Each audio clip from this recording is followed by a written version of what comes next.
अस्सलामुअलैकुम। आज मैं आप लोगों के साथ खोवा यानी मावा की रेसिपी शेयर कर रही हूँ, जो कि हम आराम से घर पर दूध इस्तेमाल करके बना सकते हैं। इसे यूज़ करके आप बहुत से मिठाई तैयार कर सकते हैं। ये ज़्यादातर प्लेसेस पे अवेलेबल नहीं होता, इसीलिए मैं शेयर कर रही हूँ। इस वीडियो को मैंने ऑलरेडी गाजर के हलवे में शेयर किया था, लेकिन बहुत से लोगों ने इसे मिस कर दिया है। तो इसे बनाना शुरू करते हैं। खोवा बनाने के लिए सबसे पहले हमें चाहिए दूध। यहाँ मैं 1.5 लीटर दूध ले रही हूँ। गाढ़ा दूध ले लें।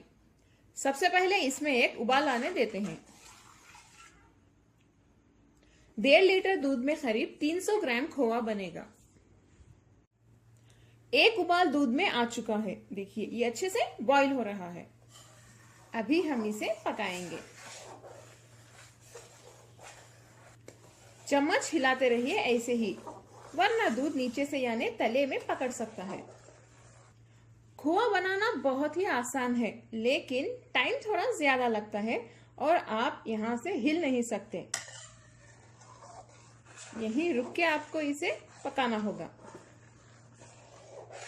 ऐसे ही पकाते रहिए। फ्लेम को थोड़ी देर आप हाई पे रख सकते हैं, थोड़ी देर मीडियम पे भी रख सकते हैं।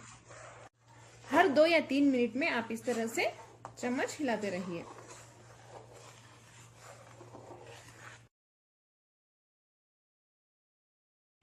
दूध देखिए हमारा ऑलमोस्ट आधा हो चुका है। इसे हमें ऐसे ही पकाते रहना है।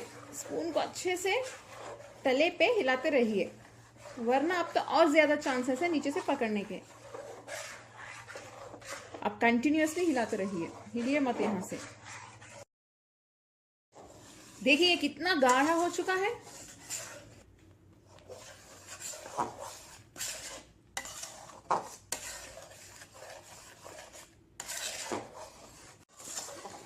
ये बहुत ही गाढ़ा हो चुका है।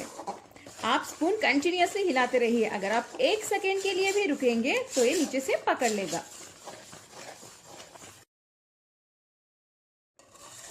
खोवा हमारा ऑलमोस्ट बन चुका है।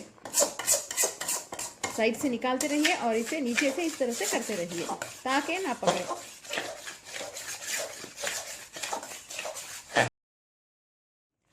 खोवा हमारा रेडी है।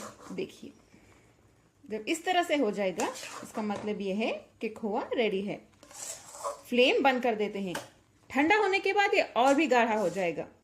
देखिए नीचे से बिल्कुल भी नहीं पकड़ा है, क्योंकि हमने स्पून अच्छे से हिलाया था। देखिए हमारा खोवा कितना अच्छे से बना है। अब आपको बाजार जाने की जरूरत नहीं पड़ेगी खोवा लाने के लिए। घर पर ही आप आराम से टेस्टी और प्योर खोवा बना सकते हैं।